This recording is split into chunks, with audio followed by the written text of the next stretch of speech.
Gue inget banget, dulu pas sekolah gue nyari sukarelawan buat mewakili sekolah gue di acara yang ada di luar sekolahan gue. Kebetulan kelas gue harus bawa satu perwakilan gitu. Karena ya kebetulan kelas gue ini ya kelas yang attitude muridnya paling bagus. Jadi ya pas teman-teman gue ini lagi nentuin siapa yang bakalan jadi perwakilan sekolah, gue cuma tidur doang. Dikarenakan gue emang kagak peduli sama yang begituan. Tapi apesnya teman-teman gue malah nunjuk gue buat yang jadi perwakilan sekolah. Mereka ngomongnya, kau aja Ren, cuma perlu datang doang kok. Itu yang jadi masalahnya. Gue males banget gerak buat pergi ke acara begituan. Tapi karena gue sadar kalau itu salah gue sendiri karena guanya malah tidur di kelas, jadi gue kagak protes ke mereka. Singkat cerita pas perwakilan sekolah disuruh datang ke titik kumpul, gue di situ jadi tahu kalau teman gue itu cewek yang cantik pula. Gue awalnya mikir kalau sekolah sengaja milih cewek yang cantik biar image sekolah gue bagus. Tapi pas gue tanyain ke cewek kenapa dia bisa kepilih, dia malah jawab, tadinya aku kasihkan main HP pas lagi voting, jadinya ya gitu. Di situ gue langsung paham, karena si cewek ini senasib sama gue, ditumbalin. Terus singkat cerita pas si guru udah dateng, dia ngasih tahu kalau kita bakalan tinggal di tempat acara itu semingguan. Sisanya ya cuma disuruh bawa barang-barang gitu kayak baju ya gitulah cuy. Singkat cerita pas udah ada di lokasi acara, awalnya semua peserta yang ikut acara itu bakalan dipandu gitu, terus dilatih baris berbaris. Gue mah santai aja, karena dulu gue pernah jadi pemimpin upacara meskipun cuma sekali. Tapi si cewek ini dongok dikit, dia bener-bener kagak bisa sama sekali. Jadi karena gue kasihan, gue mutusin buat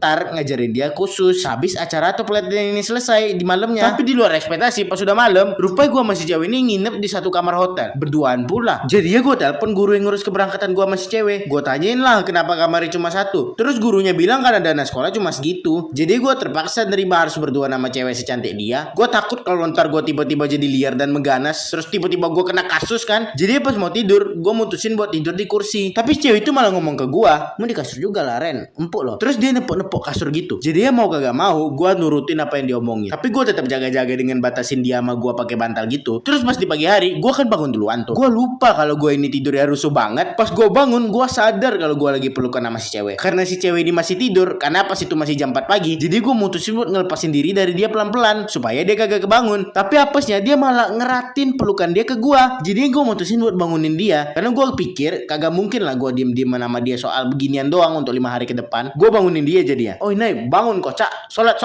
Terus pas si cewek selesai gosok-gosok mata dia tiba-tiba langsung nyepak perut gue, ditendang sih. Terus dianya malah nuduh gue ngapa-ngapain, padahal dia duluan yang meluk gue. Tapi pas itu gue kagak ngeladenin dia, karena gue mau siap-siap buat mandi duluan. Karena gue tahu kalau cewek mandi pasti bakalan lama bet. Singkat cerita pas selesai latihan, kan udah malam tuh. Pas gue lagi berdua sama si cewek, gue ngomong gini ke dia, oh Inai, kok nggak takut kah kalau aku ngapa-ngapain? Terus dia jawab, enggak lah, kalau kau ngapa-ngapain aku dikit aja, melayang biji kau. Di situ gue ngeliatin dia kayak bingung gitu. Terus tiba-tiba dia ngomong, nggak percaya ya? Terus karena gue gabut, jadi gue deketin si cewek. Terus dianya awalnya kayak sok berani gitu. Pas gue udah makin deket, si cewek malah jadi kayak malu-malu gitu. Gue mulai ngerasa sedikit bersalah. Tapi karena udah telanjur ya gue gasin aja, kagak boleh setengah-setengah. Pas gue udah deket parah sama dia, gue ngomong gini ke dia.